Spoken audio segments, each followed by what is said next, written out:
Hi, general psychology students. So the purpose of this video is to cover the material that we plan to cover on Wednesday, January 10th. But due to the fact that the internet was down all across campus and we didn't have access to the PowerPoint slides, and students that were Zooming in from various places were not able to join us. And then even when we did, the internet did come back, we had trouble with the camera working, we had trouble with the voice working. So I figured I would just do a video that covers everything that we covered on January 10th. So you can watch this in entirety, especially if you never could hear anything that was going on in the class, or if you were in Academic Commons 125 and some of this you did hear, you could like fast forward through the pieces that you know. Okay, so I'm going to call up the PowerPoint slides now. Let me share the screen. And as you know from before, the PowerPoint slides were created by Dr. William Stern. He's no longer at the university. He's at Georgia Tech teaching now, but his slides are good, so we keep using them. So last week, when we met on January 8th, we spent a bunch of time going over the syllabus. So if you haven't listened to that, you can always, or you weren't there for that, you can always go to the Panopto video tab on the left side of your Blackboard course shell and watch the very first lecture, watch the Panopto video from January 8th. The one from January 10th isn't that good, and that's why I'm doing this video, sort of to replace that. And then, of course, we have one from January 17th where we went over Chapter 2 on research methods. So we've already talked about the syllabus. At this point, we wanted to introduce psychology, cover the material in chapter 1. So we're going to talk about the definition of psychology, why people study psychology, and the history of psychology. And the history is real important because if you don't know where you came from, then it's not good when you're charting your course ahead. Oftentimes, if you made mistakes in the past and you don't learn from them, you could repeat them. So we want to make sure that you have some idea of the foundation of psychology, the history of psych. But let's begin with the definition of psychology. What is it? What are the major classical theories of psychology? What do you even think of when you hear psychology? I know when I'm at a cocktail party or something and someone asks me what I do for a living and I say I teach psychology, so often they'll say, "Oh, let me tell you about my mother. Do you think she's normal?" In other words, they think of psychology as abnormal psychology or psychopathology. But that's just one small area. Well, I shouldn't call it small, but that's just one area of psychology. Psychology, as you could tell when you were looking at the index for your textbook or the table of contents, it includes a whole bunch of different areas. The definition that your book uses is psychology is the scientific study of the mind and behavior. And so fundamental to this definition is that psychology is a science. And it was not until the late 1800s that psychology even became accepted as its own academic discipline. Before that, it was like part of philosophy, part of different areas. But in the late 1800s, it becomes its own discipline. And that makes us pretty new as far as sciences go. Think about how old biology and physics and some astronomy, some of those are. So we're relatively new as an academic discipline. Because it's the scientific study of the mind and behavior, science is at its underpinning. So just briefly, to give you a super overview of the scientific method, we're going to observe something of interest, create a hypothesis to test some research question that we create, collect data, analyze the data, and then determine if our hypothesis was correct or not. And that usually leads to a new question. So we observe something else and then have a new research question that leads to a hypothesis. Those of you that were able to attend class on January 17th, we go through the scientific method in great detail. That entire hour and 15-minute lecture is completely about this slide. So, oh goodness, my Outlook is showing up here. Sorry about that. So this slide, you get a lot more detail in chapter 2, which we covered on Wednesday, January 17th. So let's get into or let's talk for just a minute of why do people study psychology? I don't have a slide on this, but why study psychology? And one of the reasons why people study psychology, because it really helps your critical thinking skills. It helps you maintain an attitude of skepticism, recognizing internal biases that you have. It makes use of logical thinking. It helps you because it's based in science and you use the scientific method the whole time you're doing it. It makes you really good at asking questions, making observations, analyzing data. So it's really good at developing your critical thinking skills. It also really increases your communication skills because if you are if you have a good understanding of human behavior, you're better at communicating with people and putting messages in a way that will resonate with someone. And so it increases your communication skills for sure.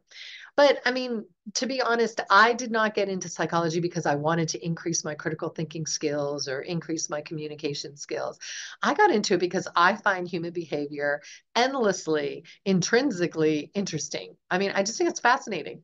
I've always loved, sitting and watching people, passing them all, listen to people have a conversation. I mean, I just find human behavior fascinating. So if you're like me, that's enough reason to study study psychology.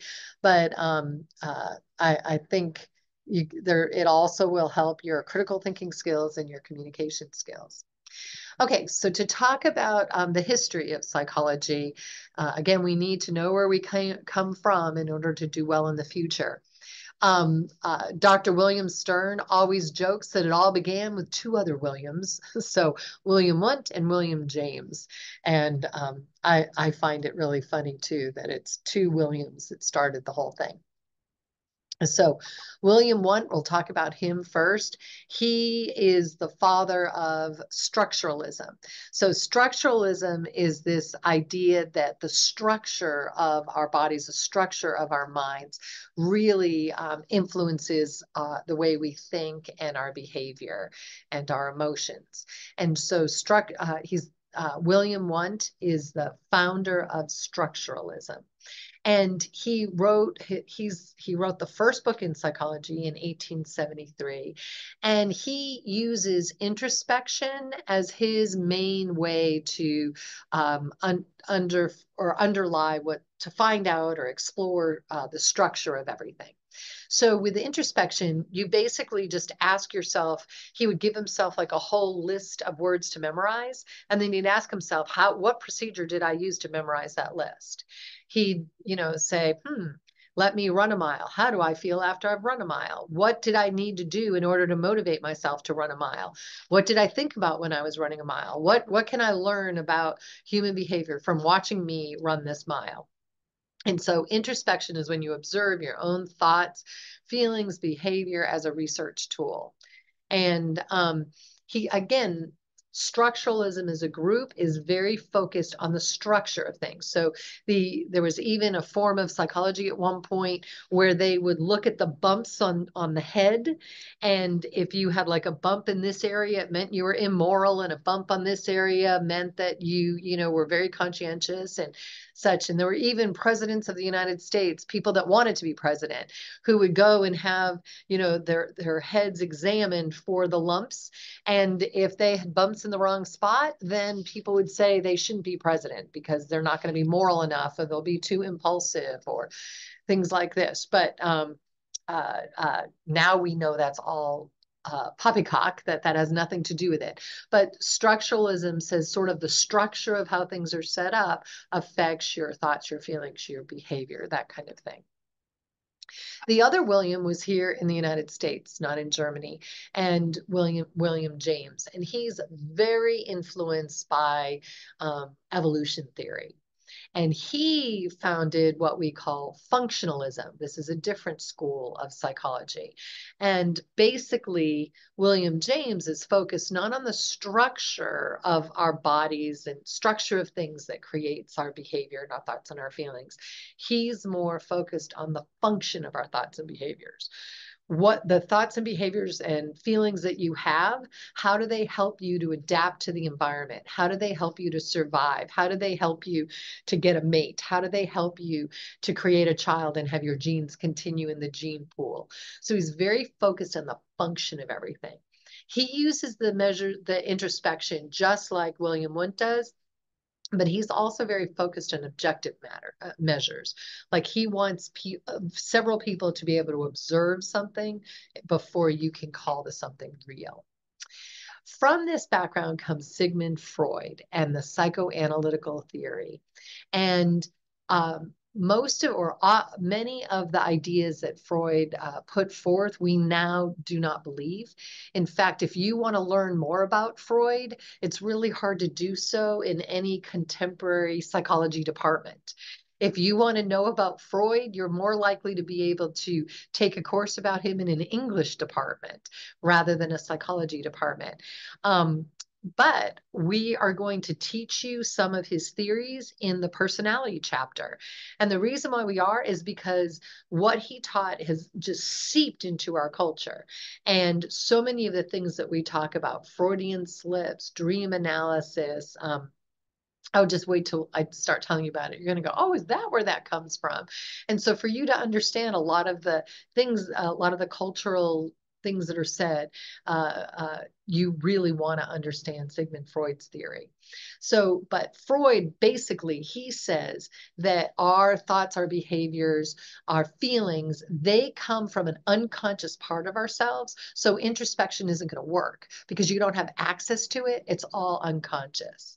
And so he believes that like our sexual motives, our motives for power, our motives for hunger really affect a lot of our behavior and our thoughts, but we don't even know we have these motives going on. And so he tries to do things, or he came up with some methods that will allow things that are unconscious to be brought conscious, brought to your awareness. So for example, he would have people analyze their dreams. And he'd say, oh, in the dream, you were going through a train or something, or you were on a train for a long time. Well, that actually is you lusting after someone or something. He also would do things like word association. So in class, I say red, you say, or I say white, you say, almost everyone said black. I say day, you say, almost everyone says night. I say mom, you say, everyone says dad. So there's certain word associations we all have. But if I say mom and you say, scary or, something like that, then that's something that's going on in your unconscious that was brought conscious. So as part of his treatment, he would, give people words and say, don't even think about it. Just give me the first thing that comes to mind as a way to try to shine a light into that unconscious. He also used things on the right hand part of this right here. It's like an ink blot test where it's a picture of nothing, but he'll ask people to talk about, what do you see in that picture? And if someone says, oh, to me, that looks like a beautiful butterfly, or that is a very different answer than someone has said, when I look at that, I see a blood stain after a father killed his child. So you really can get a sense of bringing the unconscious to consciousness. And that's what he's about. And in the picture on the right here, we're trying to show hypnosis. He used hypnosis too. Now, from this background of Freudian, where everything becomes unconscious, we don't have access to any of this stuff, comes behaviorism. So behaviorism takes over the field like in the 1950s and 1960s. John Watson founded behaviorism. And what the behaviorists say is we are not going to concern ourselves with anything that's unconscious. We're not going to concern ourselves with anything that's going on in the mind that we cannot observe. Everything, psychology should only be focused on things that are observable. If it's not observable, we have no right studying it because we can't really use science that well if it's not something that we can observe. And one of the behaviorist tenets was, I just love this quote, it explains it so well, is give me a dozen healthy infants, well formed, and my own specified world in which to bring them up in. And I'll guarantee to take anyone at random and train him to become any type of specialist I might select. A doctor, a lawyer, an artist, a merchant chief, and yes, even a beggarman and thief, regardless of his talents, penchants, tendencies, abilities, vocations, and the race of his ancestors. What Watson believed is that we're born like a blank slate, and everything that all of our behaviors, our thoughts, our feelings are all because we've learned them of what we've been exposed to. And this is a little picture of little Albert, and you can see little Albert has in front of him a rabbit. And one of the things that Watson did is have when little Albert played with the rabbit, you know, he'd be having fun. Then he would make a really super loud sound and bring in the rabbit, and then a super loud sound and bring the rabbit in, and a super loud sound and bring the rabbit in. And after a few associations like that, when the rabbit would come in, little Albert would get very upset and startled and cry. And so the idea here is that he learned through an association with this loud, distressing sound that this bunny rabbit is something to be feared. And behaviorism really has as a fundamental assumption is that the things that are reinforced and punished and associations that are made end up affecting our thoughts, feelings, and behaviors.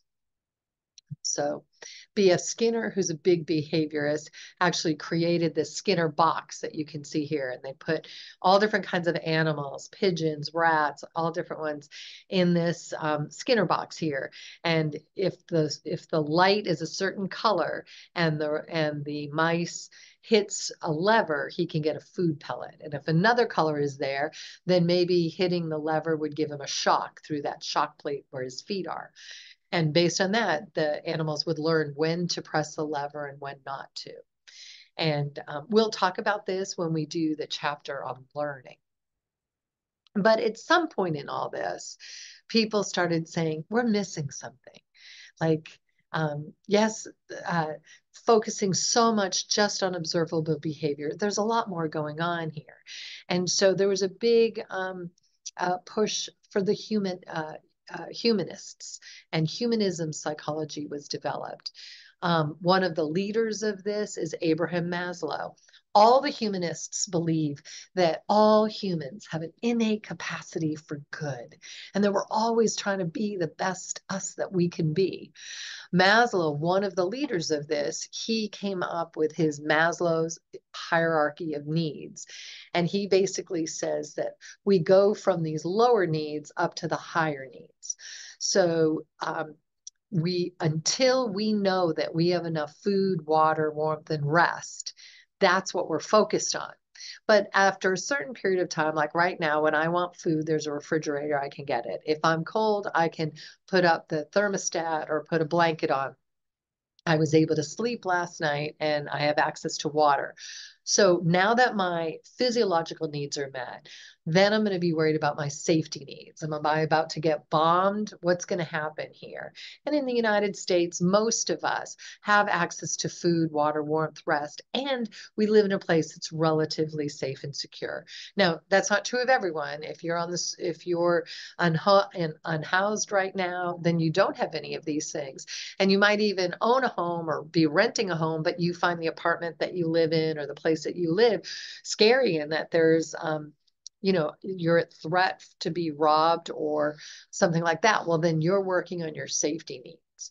But I would say the majority of college students, at least at Cameron that I've met, their physiological needs are met and their safety needs are pretty much met. And what most of us are working on are belongingness and love needs. We're looking for friends. We're looking for someone that we can share our lives with. We're looking to feel loved and appreciated and like we belong. And once we get that, so we have our physiological needs met, our safety needs met, and we feel like we belong to a group of people that love us, then oftentimes we're interested in our esteem needs. We're looking for feelings of accomplishments. We're looking for prestige. We're looking for a college degree, right? So we're working on becoming an expert in a field or learning more, and there's prestige and pride that comes with this. And he believes, Maslow, that after all of these needs are met, you've got your physiological needs met, your safety needs met, your belonging and love needs, your esteem needs met, then you're going to really be working towards self-actualization, toward achieving your full potential, sort of asking yourself, what is my legacy going to be? After I die, how will have I made the world a better place by my living here? What do I need to do? Is there a book in me that I'm supposed to have written? Is there a song that I have to create and sing? Whatever it is, you're working on this self-actualization. Now, his theory it's not as perfect as it sounds when we put it out like this, because sometimes to become self-actualized, you might actually decide not to have your safety needs met or even your physiological needs met. So if you ever read about some of our great saints, they put themselves in harm's way. Some great spiritual leaders force themselves not to eat and as part of a discipline to become more spiritual. So they're not meeting their physical need of food. I know I was talking with my daughter once about the hierarchy. She was in high school.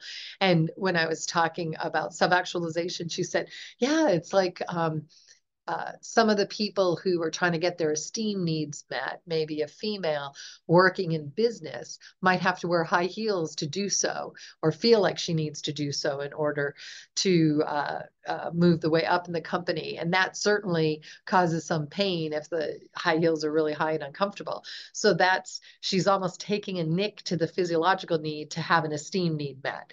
And so that can be one of the issues with this theory. Like, it makes sense going up, but then sometimes once we're up higher, we'll get rid of one of the lower things in order to get some of the higher needs.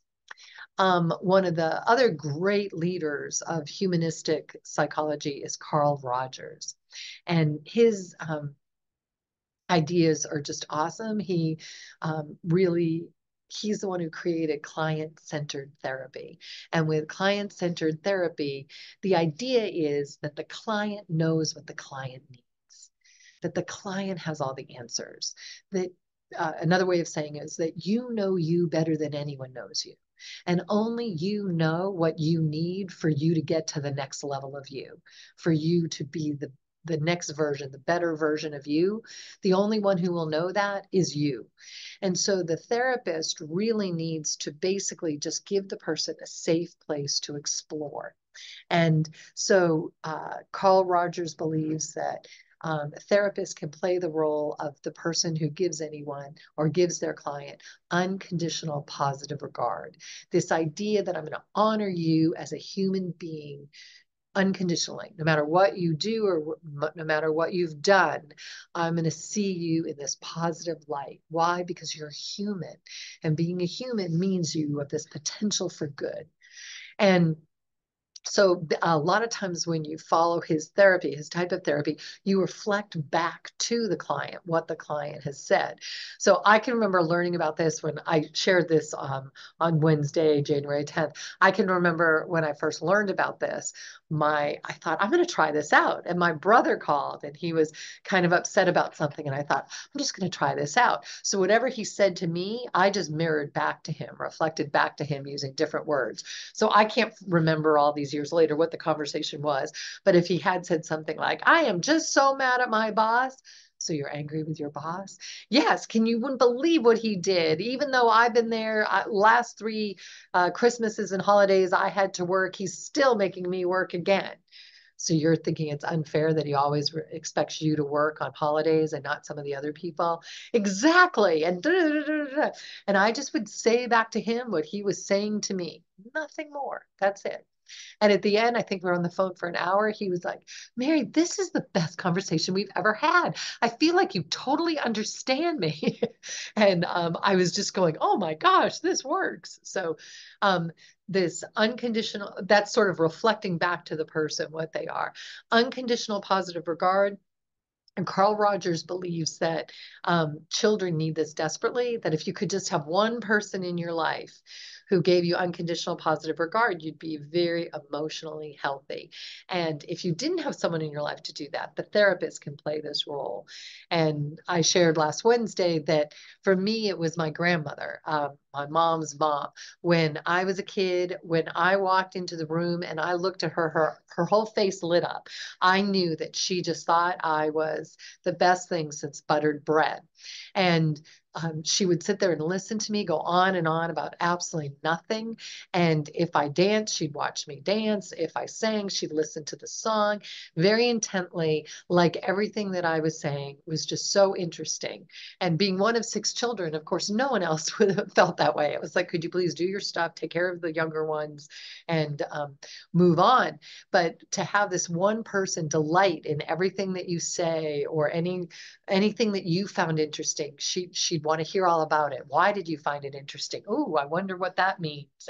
And that's unconditional positive regard. And you could see how important that is to someone's development. And I always tell my daughter, I'm just so excited for her to have children so that I can play that role to my grandchild.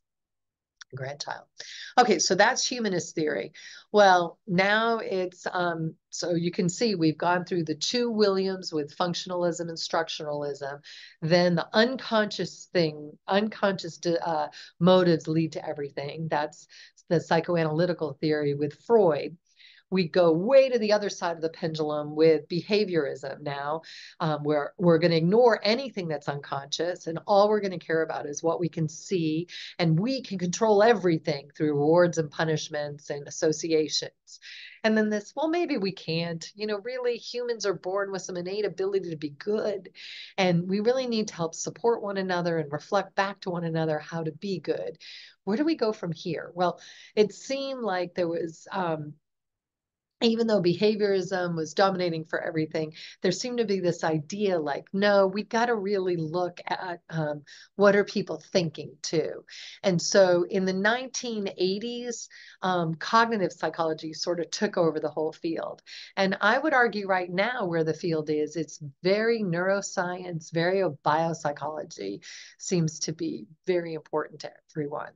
So when we talk about some of these more modern approaches to psychology, they're all sort of important. Yes, neuropsychology or biopsychology seems to it's easier to get grant money if you're following that right now than some of the other areas, but all of these other areas do play a role. And so biopsych right now, as I said, is sort of the leader.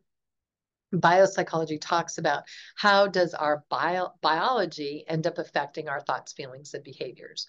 So much of depression, at one point we thought it was due to serotonin levels, the neurotransmitter in your brain. Now we know that's not really true, but dopamine seems to play a role. We've got a picture here of someone doing marijuana. How does marijuana end up affecting your brain? And then how does that end up affecting how you think and feel and behave? Certainly what we eat plays a role in our thoughts, our feelings, and behaviors. So you can see how biology plays a role in all of this. So biopsychologists are going to focus in on the physiological aspects that affect feelings, thoughts, and behavior. And so a lot of it focuses on how behavior interacts with the nervous system. Lots of trauma-induced therapy, trauma-induced care now. Well, trauma rewrites the nervous system oftentimes. So biopsychology explores all of that.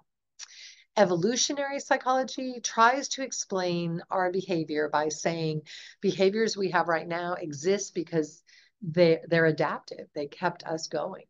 So, what we'll end up talking about evolutionary psychology all throughout the semester. It plays a role in all of this. The idea here is that things exist now because they were advantageous, but maybe they're not advantageous anymore.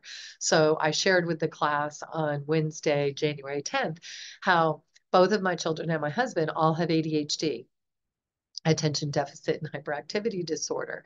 But if you think back, 100 years, if I had a huge farm and all my kids worked on the farm, having ADHD would be a huge advantage.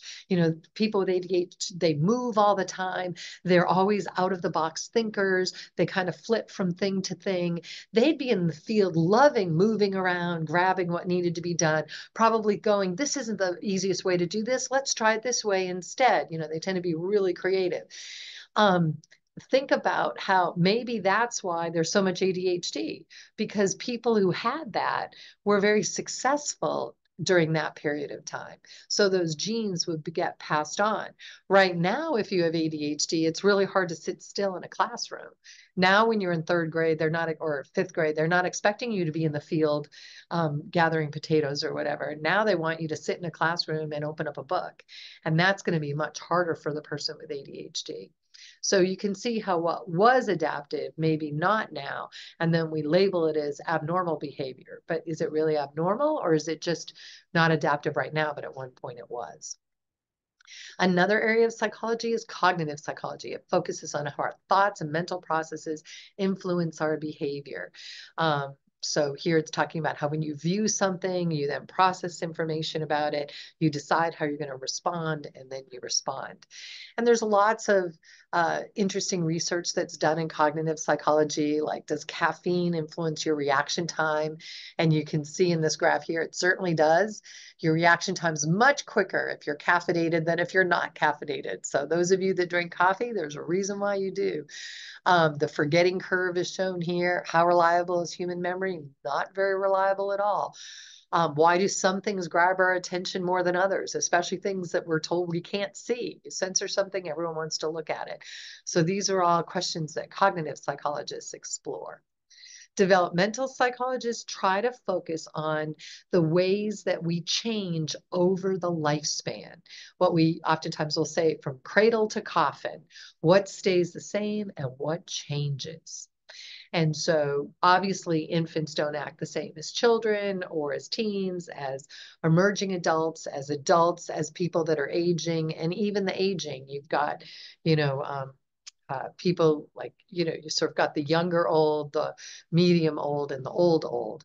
So how do things change across the lifespan over time? That's what developmental psychologists are focused in on. Personality psychologists try to look at individual differences that we have that make us unique. And the idea behind personality psychologists is that these personality traits or patterns of behavior or patterns of thought stay pretty stable throughout the lifespan. So if something changes through the lifespan a lot, then usually we won't call it a personality trait. So, but these are things that are, someone who's extroverted from the time that you're going to be able to see that those traits of extroversion, even when they're an infant, certainly when they're a toddler, when they're a child, when they're an adolescent, when they're an emerging adult, when they're an adult, when they're an older adult, and then when they're on their deathbed, you're going to always see the same pattern. So that's what personality psychologists focus in on. And the biggest one that we have now is called the NEO personality trait. It has as a way that we help, acronym to help us remember it is OCEAN. O for openness, C for conscientiousness, E for extroversion, A for agreeableness, and N for neuroticism. And we'll talk a lot about these 5 different traits, what we call the big 5, when we do the personality chapter. Social psychology, that's my area. We focus on how the presence of others, other people, whether they're there, you're thinking about them being there at one point in the future, how that affects our thoughts and our behaviors. Definitely helps us understand what we act like in groups and what we do to exclude other people and what we do to include others. There are also a lot of different applied fields, such as industrial organizational psychology, which this industrial organizational psychologists will work for a company to try to help that company, sell things more, have do better with their human resources, have people be happier where they work, things like that. Health psychologists applies what we know about psychology to medicine and health. Sports and exercise psychology, just like you'd think, it applies psychological principles to help us understand how we can exercise better and more and be more competitive and win at different sporting events. Clinical psychology is how we diagnose and treat psychological disorders. Of course, that's the area that most people think of when they think of psychology. Counseling psychology is similar to clinical, but clinical psychology focuses more with people with more serious disorders. Counseling psychologists focus more on like a little bit of depression or a little bit of ADHD or a little bit of anxiety. And people who are healthy, who maybe are just grieving or they're unhappy in their marriage, they might want to see a counseling psychologist to figure out what they could do to be more happy in their marriage, or what they could do to be more happy in their job, or to be a little bit less depressed, or to focus a little bit more, or to get through the grieving process, help them with the grieving process. So counseling psychology is a whole area. Forensic psychology is how can we apply psychology to help solve criminal cases, and sometimes forensic psychologists will like help select juries, and how do you best present something to a jury so that your candidate or your client will either be better defended or better, more likely to be convicted. So those are the different areas of psychology that we want, that the textbook talks about. A couple just added addendums that I wanted to make sure that I mentioned is careers in psychology. So in order to work in most areas of psychology, as a counselor, as a therapist, you need a PhD. And so 26% of people with a PhD end up working at the university, 25% work in hospitals or health services, 16% work in government or at a VA medical center, something like that. The second most, after that, the second most top occupations, if you don't have a PhD, for people with an undergraduate degree in psychology. So in other words, the top occupations for psychology majors. Number 1 is management, 2 is sales, 3 is social work, and 4 is human relations. So you can see that if you're a psychology major, the number 1 job you're likely to get is in management or sales. Social work, I mean, management and sales seems to have nothing to do with clinical or counseling, which is what most people think of when they think of psychology. Okay, so that concludes this this presentation, or this PowerPoint, not PowerPoint, this Zoom video about chapter 1. On January 17th. We didn't have class on January 15th because it was Martin Luther King. On January 17th, we did chapter 2. And you have available to you in the Blackboard course shell a worksheet that covers chapters 1 and 2. And that material will be what you're tested on the quiz on Wednesday, January 24th. So when I see you on Monday, we're going to start chapter 3. But and on Monday, if you finish that worksheet, if you either email it to me or show it to me, I will give you the key. I'll email you the key if you email it to me, or during class, if you're in Academic Commons 125, if you let me see your sheet, I'll hand you a hard copy of the key. And remember, that quiz on January 24th opens at midnight, closes at 11:59 p.m., but it's open book, open notebook, open worksheet. Like, you can sit there and do the 10-item quiz through Blackboard with the worksheet right next to you. So students have found in the past that completing those worksheets really seems to help them on the quizzes and exams. And if you listening to this PowerPoint presentation and the lecture that we did on January 17th, you should have, and reading the chapters, you should have all the information you need to complete the worksheet. All right, I will see you in class on Monday, January 22nd, and you can ask me any questions then, or feel feel free to call or email me with any questions. marydz@cameron.edu. Goodbye.